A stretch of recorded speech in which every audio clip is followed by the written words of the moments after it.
Midnight in my garage, and I'm elbow deep in a transmission when I hear Lena's voice cutting through the quiet like a chainsaw through butter. She's on the phone with Dana, her best friend, and she's not whispering. "Jack's being ridiculous," she says, and I can hear the eye roll in her voice even from here. "Seriously, Dana, he threw an absolute fit over a few emojis, a few harmless emojis, like I'm not allowed to have male friends anymore." I keep my hands on the wrench, but I'm not turning it anymore. I'm listening. Ray's my trainer, for God's sake. We text about workouts, that's it. But Jack sees a fire emoji and loses his mind. She laughs, sharp and dismissive. I swear, sometimes I think I married a child. Not married yet, actually, engaged, 3 months from the wedding. But who's counting? I wipe my hands on a rag and walk to the doorway between the garage and the kitchen.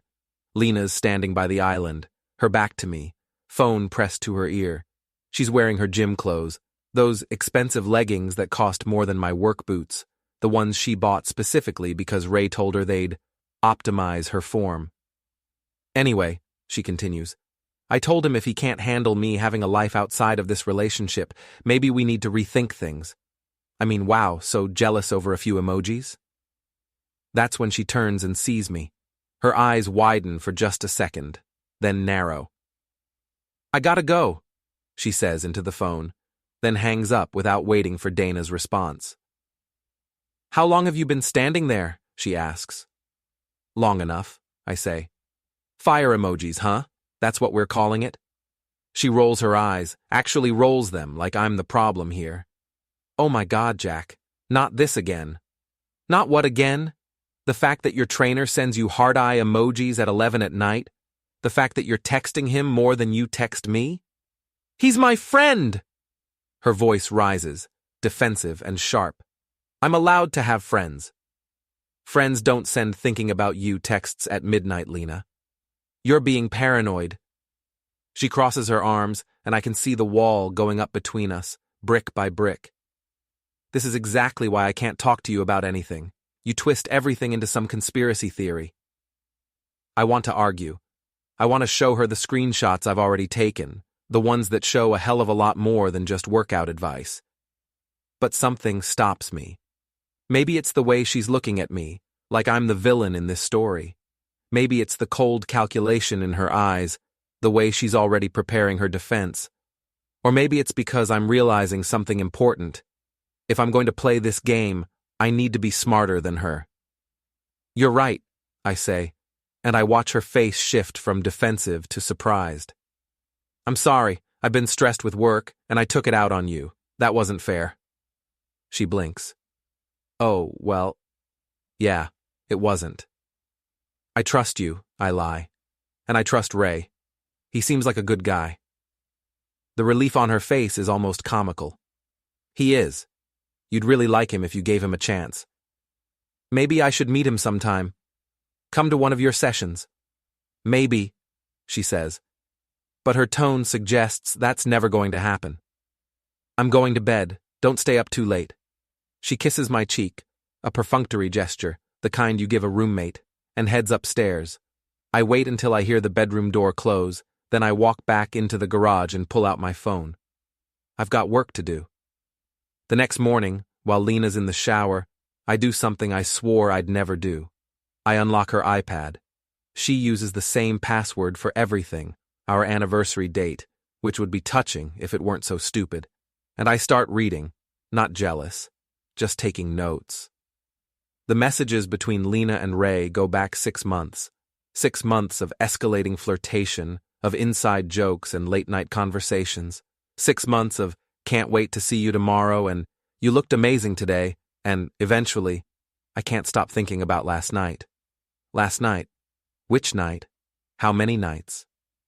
I scroll back further, my stomach turning. There are photos. Gym selfies at first, innocent enough.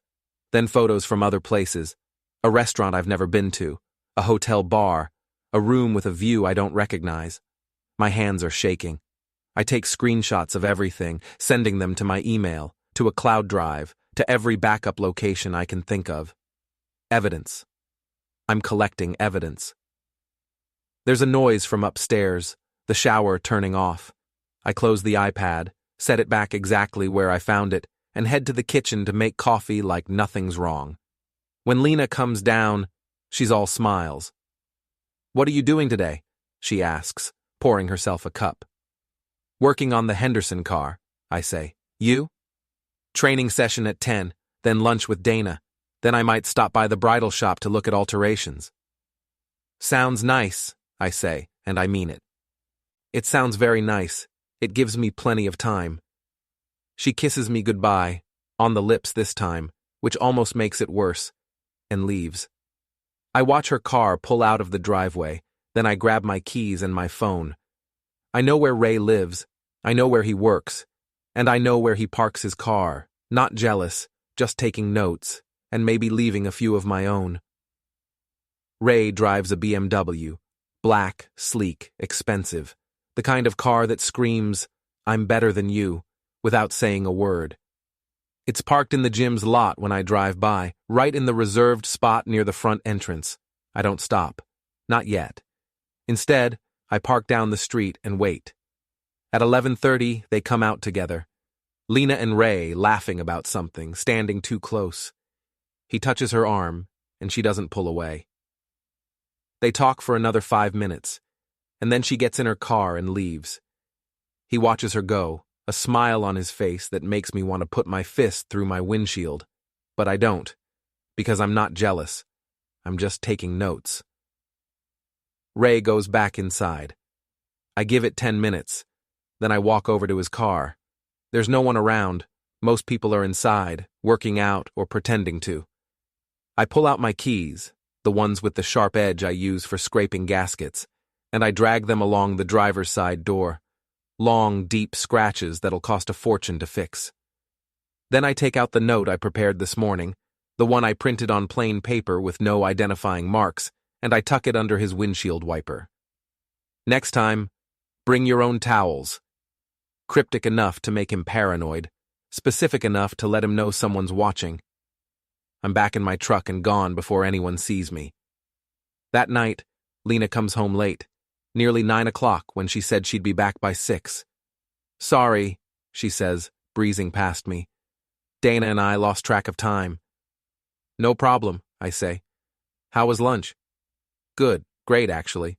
We talked about the wedding." "Yeah? What about it?" She hesitates, just for a second. "Just details. Seating arrangements, that kind of thing." "Cool," I say. "Hey, did Ray mention anything weird today?" Her head snaps toward me. "Weird? Like what?" "I don't know, just wondering. You guys are close, right? He'd tell you if something was bothering him?" "Why are you asking about Ray?" "No reason, just making conversation." She stares at me for a long moment, trying to read me, then shakes her head. "You're being weird, Jack." "Me? Never." She goes upstairs, and I go back to my laptop. I've been busy today. Very busy. I've created a fake Instagram account, generic name, stock photo, no followers, and I've uploaded screenshots, not all of them, just enough. Just the flirty texts, the suggestive emojis, the photos from places Lena told me she wasn't. I've tagged the gym, I've tagged Ray's business account, and I've used hashtags that'll make sure the right people see it. Then I send a DM to one specific person, Marissa, Ray's wife. "Thought you should know what your husband does during his training sessions. I'm sorry you have to find out this way." I attach the screenshots and hit send, not jealous, just taking notes and sharing them with the class. My phone rings at midnight. Unknown number. "Hello? Is this Jack?" A woman's voice, tight with fury. "Who's asking?" "Marissa, Ray's wife. We need to talk now." I smile in the darkness of my garage. Yeah, I think we do. The diner is one of those 24-hour places that smells like burnt coffee and broken dreams. Marissa is already there when I arrive, sitting in a corner booth with her back to the wall. She's pretty in that sharp, expensive way, the kind of pretty that comes from personal trainers and good skincare, which makes sense given who she's married to. Was married to. Whatever. She doesn't smile when I sit down. Show me everything. No hello, no pleasantries. I like her already. I pull out my phone and slide it across the table. She scrolls through the screenshots, her jaw getting tighter with each swipe. When she's done, she sets the phone down carefully, like she's afraid if she's not careful, she'll throw it through the window.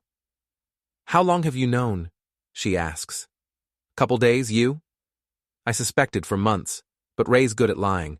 Really good. She laughs, bitter and sharp.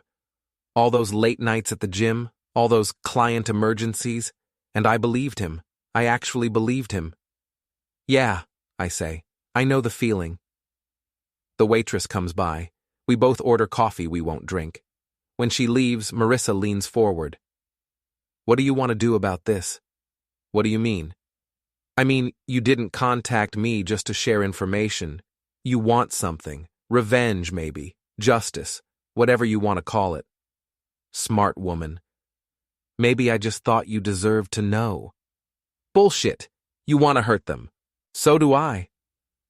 She meets my eyes, and there's something cold and calculating there.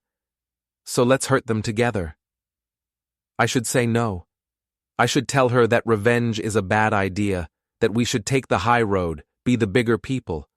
But I don't want to be the bigger person. I want to be the person who makes them pay. What did you have in mind? I ask. She smiles, and it's not a nice smile. How do you feel about social media? By 3 a.m., we've created a masterpiece. Not the fake Instagram account I made. That was amateur hour. This is professional. Marissa knows people. She knows which of Ray's clients are the biggest gossips, which gym members have the most followers, which local Facebook groups thrive on drama. She knows how to make something go viral in our small town. We craft the post carefully. Nothing legally actionable, no lies, no defamation. Just facts, screenshots of the messages, photos of Ray and Lena together, a simple caption. When your personal trainer gives you more than fitness advice. Thought the community should know what kind of professional Ray Henderson really is. We post it to a fake account called Concerned Community Member. Then we sit back and watch it spread. Within an hour, it has 50 shares. Within 2 hours, 200. By morning, half the town has seen it. Your fiancé is going to know it was you, Marissa says. Probably. You good with Ray knowing it was you? Oh, he already knows. I threw his stuff on the lawn before I came here. Changed the locks, too. I stare at her. Seriously? Seriously. I'm done being the understanding wife. I'm done pretending I don't see what's right in front of me. She stands up, throws a 20 on the table. I have to go. But Jack, this isn't over. Not by a long shot. No, I agree. It's not. She leaves, and I sit there for a while longer, watching the shares tick up on my phone, watching the comments roll in, watching Ray's and Lena's worlds start to burn. Not jealous, just taking notes and handing out copies. Lena doesn't come home that night or the next day.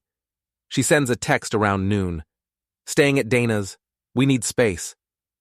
I don't respond. I'm too busy watching the fallout. Ray's gym has disabled their Facebook page. His personal Instagram is flooded with comments, some supportive, most not.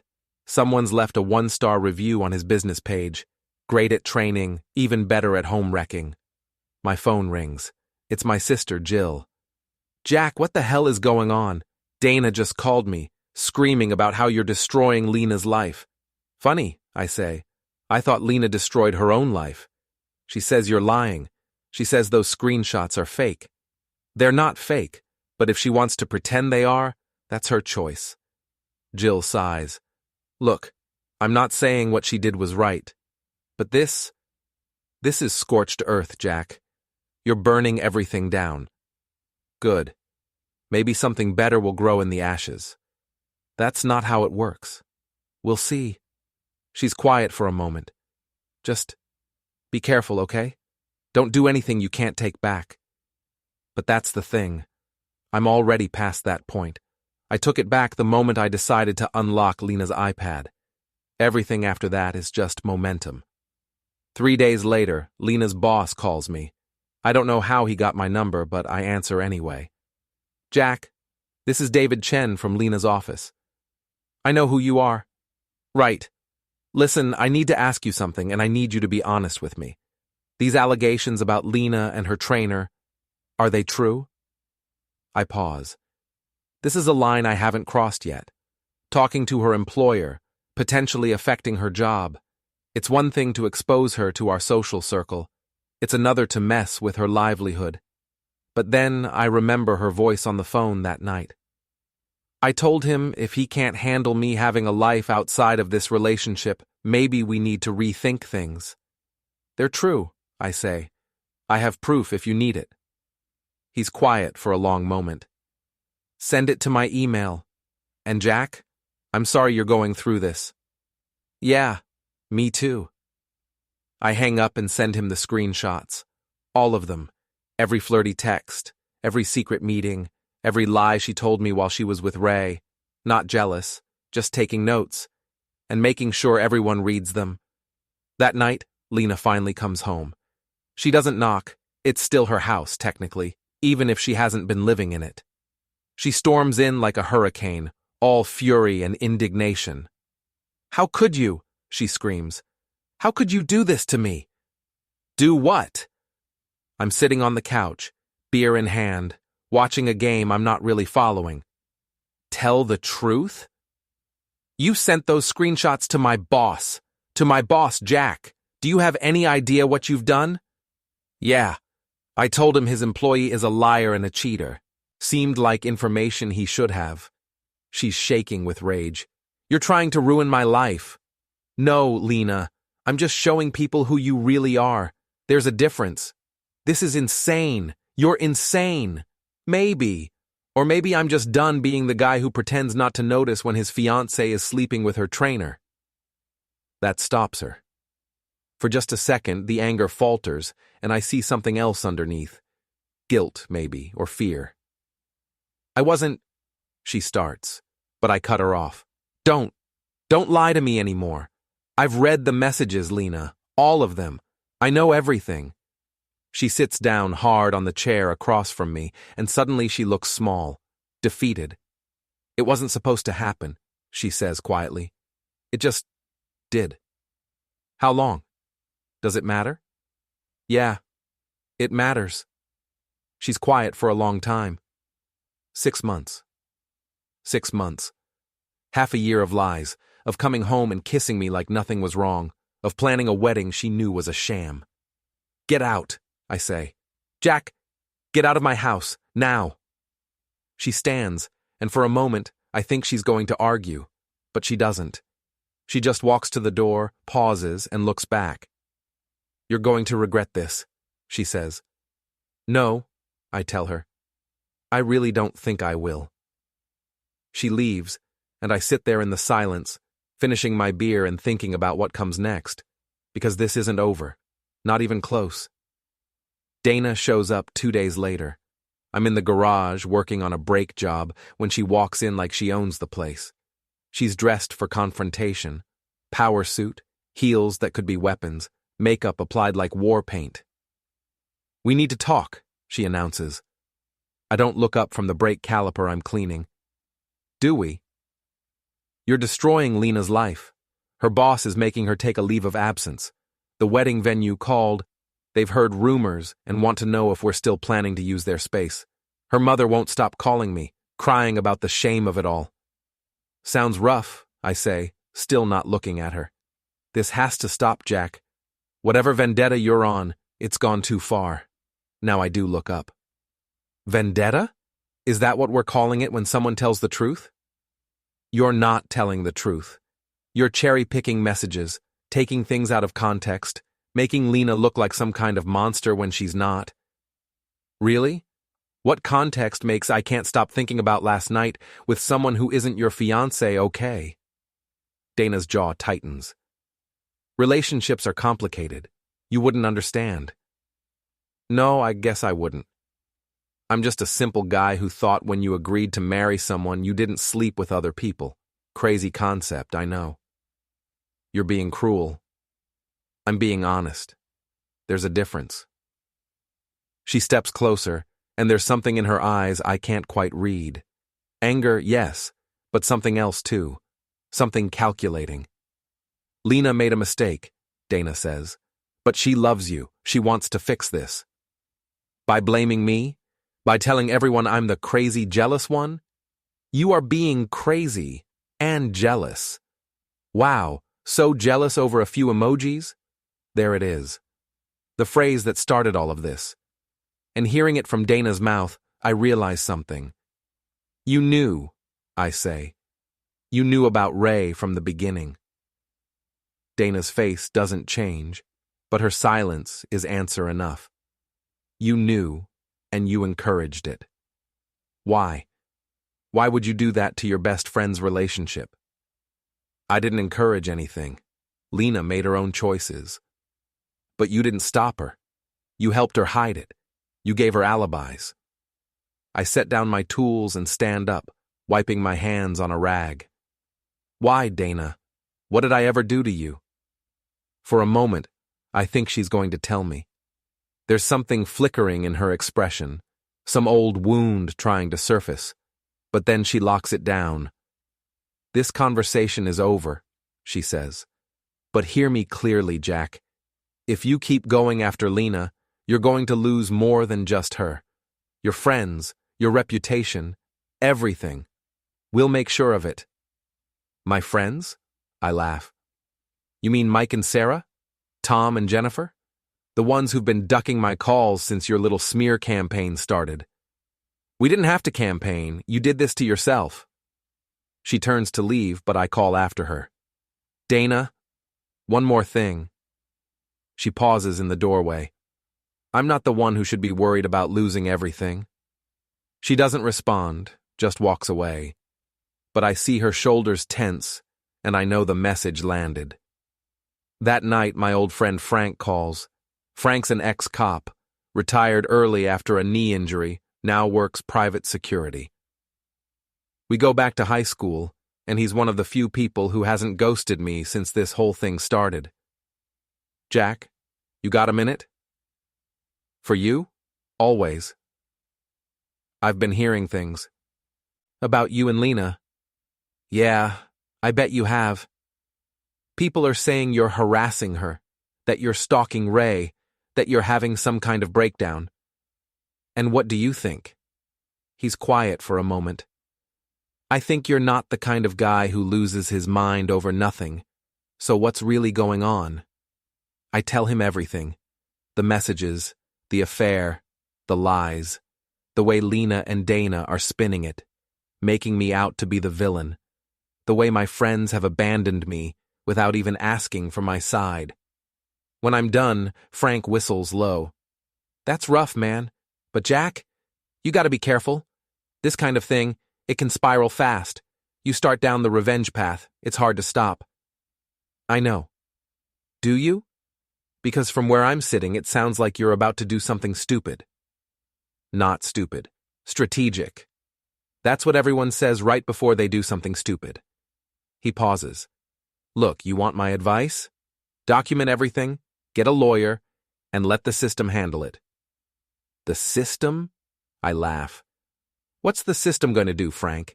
Give me back the 6 months she stole? Give me back the life I thought I had?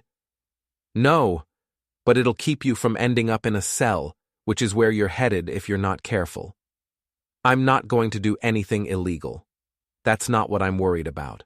I'm worried about you doing something legal but stupid, something that feels good in the moment but ruins your life. My life's already ruined, Frank. No. It's damaged. There's a difference. Don't make it worse. We talk for a while longer, and by the time I hang up, I almost believe him. Almost. But then I check my phone and see the group chat, the one with Mike, Sarah, Tom, and Jennifer, the one I've been part of for 5 years. There's a new message, and it's not from me. Sarah. Just FYI, we're having a barbecue this weekend. Small thing, just close friends. Mike. Sounds great. We'll bring beer. Jennifer. Should we invite Jack? Long pause. Tom. Maybe not, given everything that's going on. Sarah. Yeah, probably better to keep it drama-free. I stare at the screen. Drama-free. Like I'm the drama. Like I'm the problem. I type out a response. Don't worry, I wouldn't want to make things uncomfortable. Hit send. Then I leave the group chat. Not jealous, just taking notes, and realizing who my real friends are. The next day, I get a call from Marissa.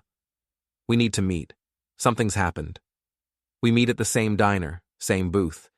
She looks like she hasn't slept.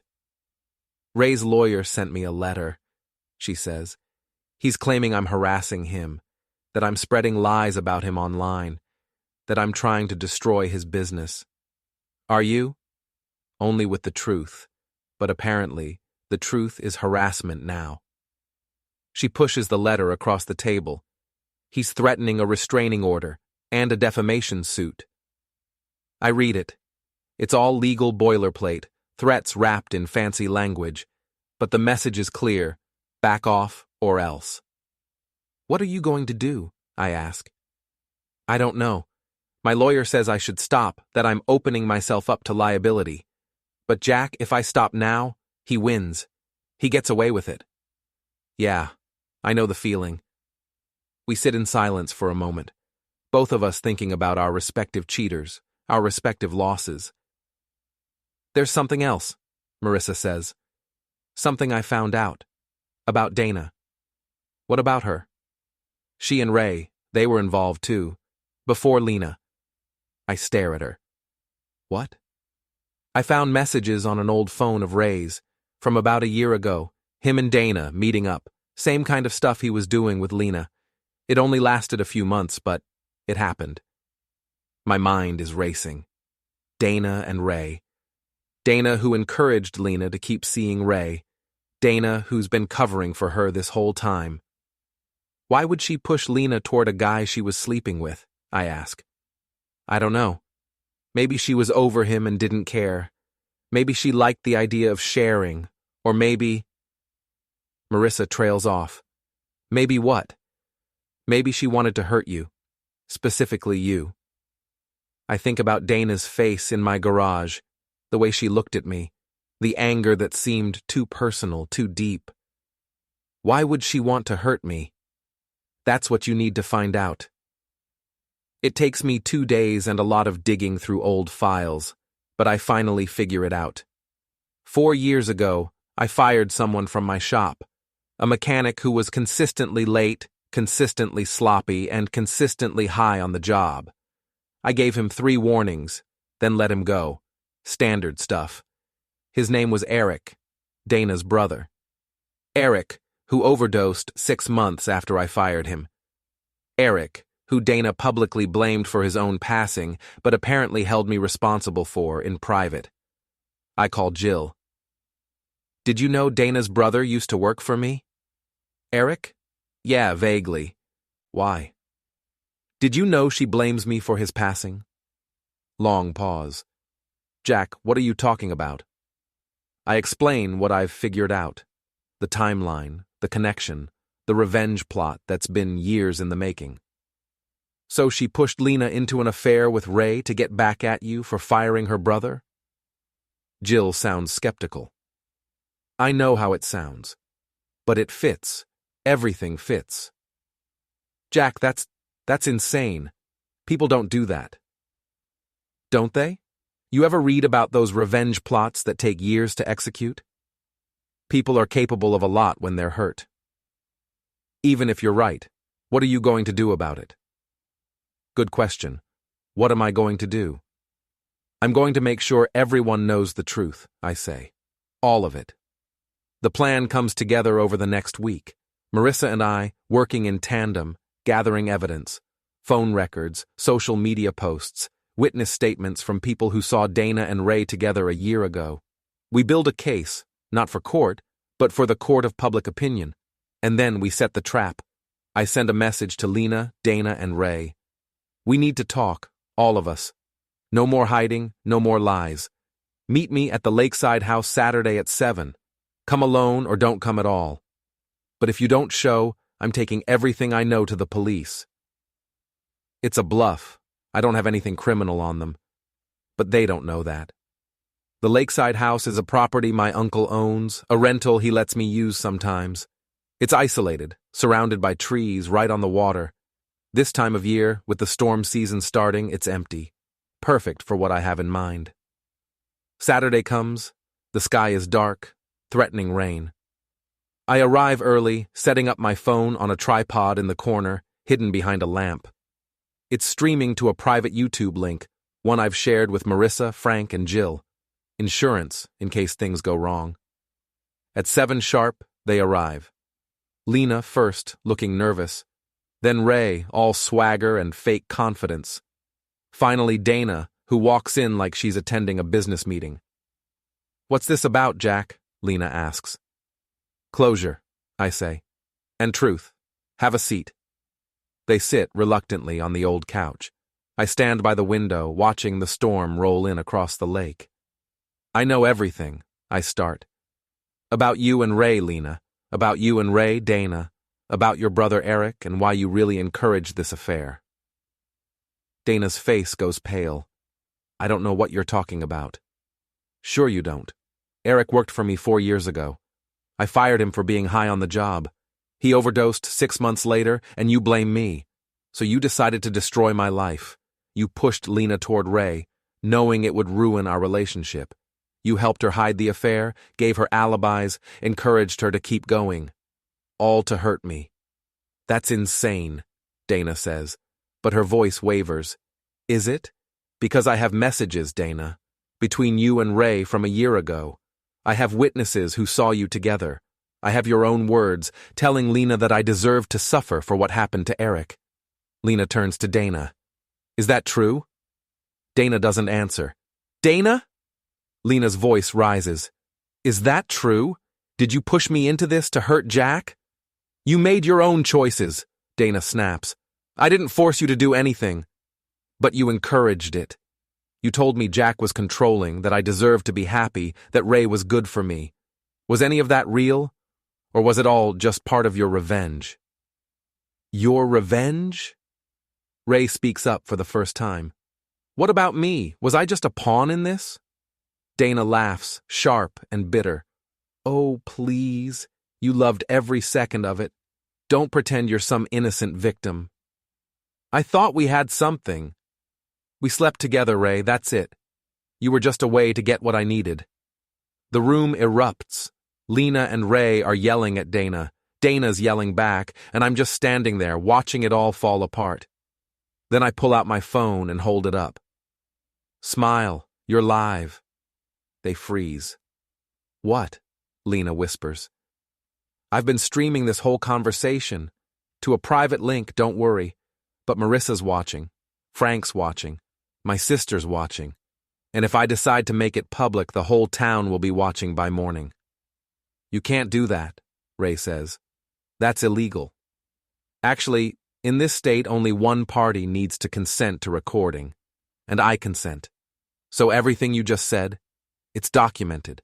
Dana admitting she manipulated Lena. Ray admitting he knew what he was doing. Lena admitting the affair. All of it." "Jack, please," Lena says. "Don't do this." "Why not? You did it to me. You lied to me for 6 months, planned a wedding you knew was fake, made me look like a fool.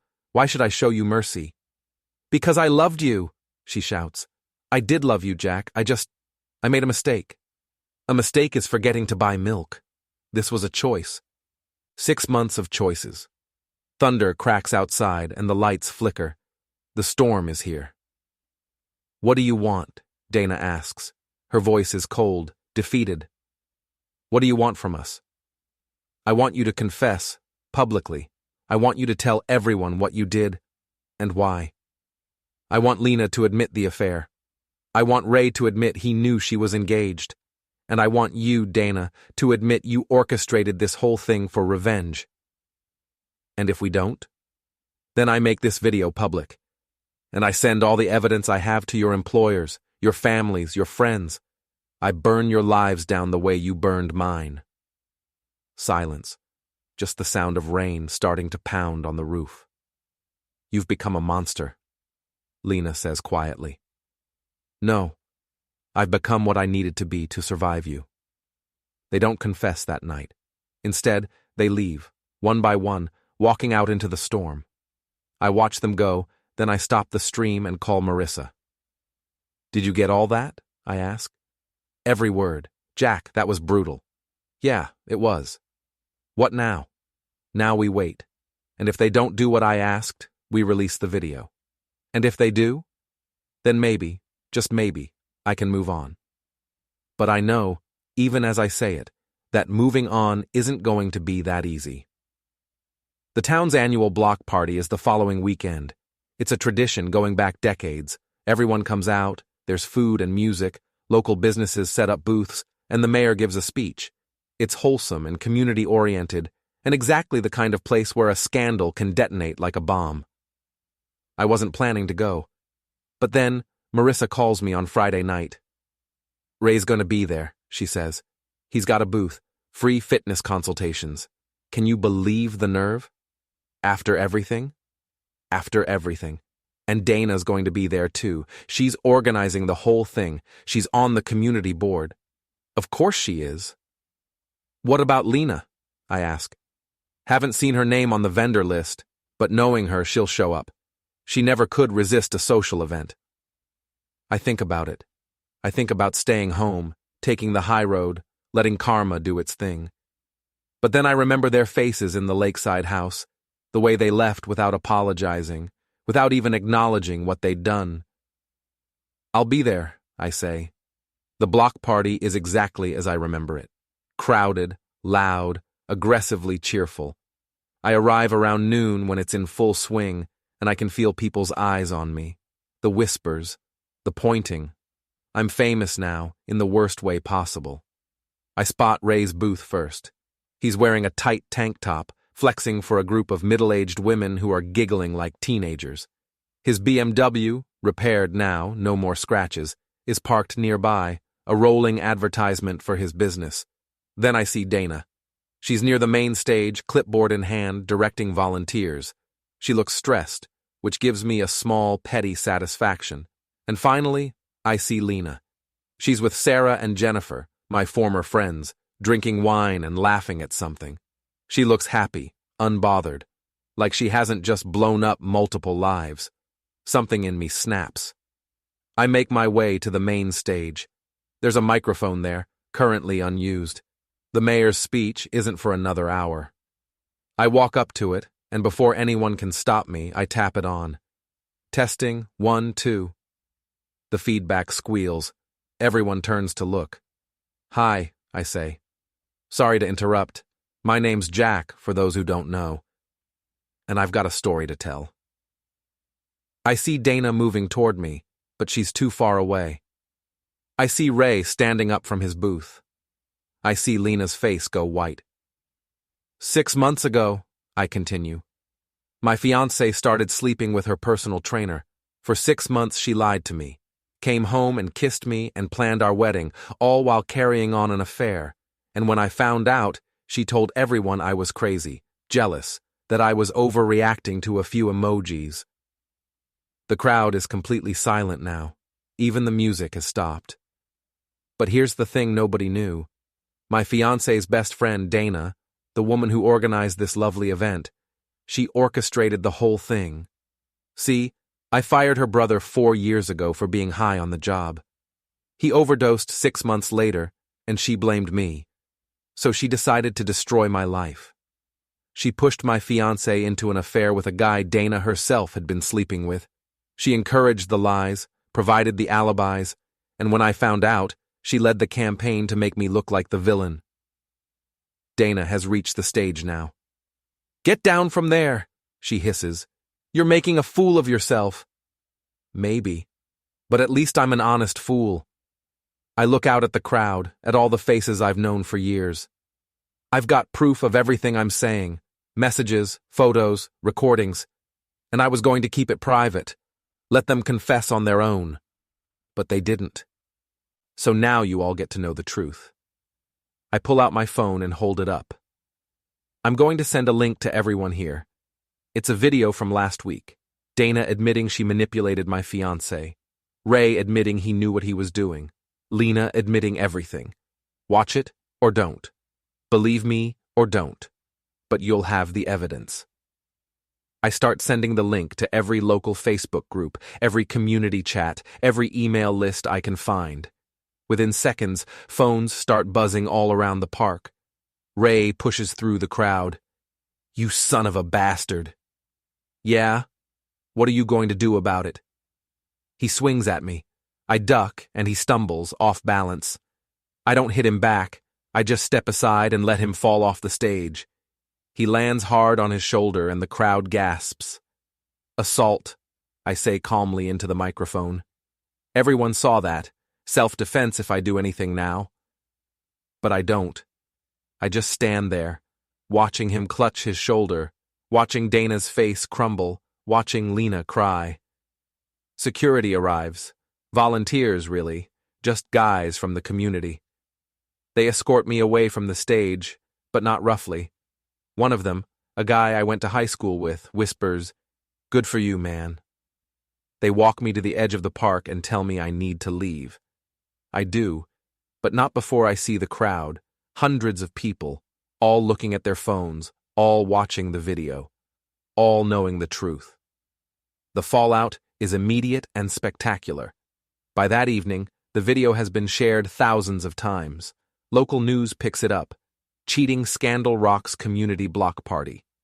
Ray's gym loses half its clients by Monday.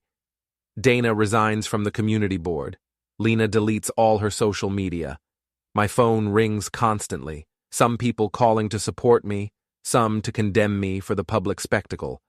I ignore most of them, but I do answer when Jill calls. "Jack, what did you do?" "What I had to." "You humiliated them, publicly, in front of the entire town." "Yeah, I did." "Was it worth it?" I think about that. Was it worth it? The revenge, the satisfaction of watching them fall, the vindication of everyone finally knowing I was telling the truth? "Ask me in a year," I say. 2 weeks later, I'm in my garage when someone knocks. It's Marissa. "Hey," she says. "Thought I'd check in." "I'm good. You?"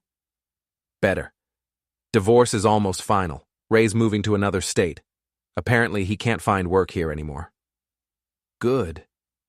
She steps inside, looking around at the tools and the half-finished projects. "You know, we made a good team." "Yeah, we did.